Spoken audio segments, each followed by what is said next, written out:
Tak ada waktu yang benar-benar dapat digunakan prajurit angkatan bersenjata Ukraina untuk bisa tidur dengan nyenyak.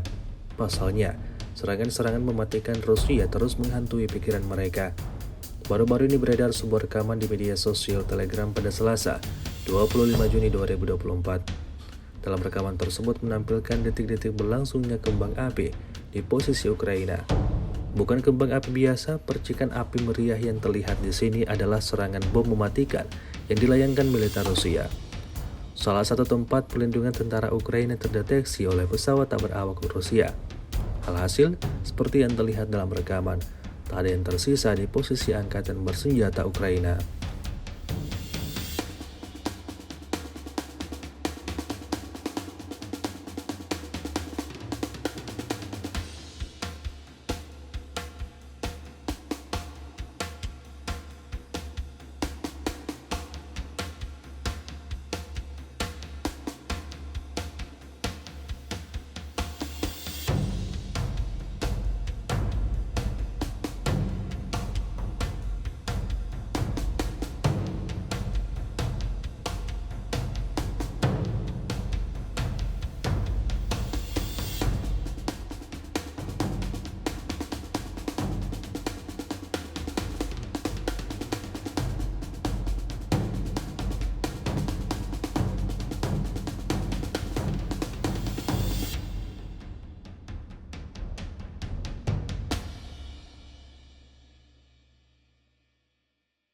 Download Tribun X sekarang, menghadirkan lokal menjadi Indonesia.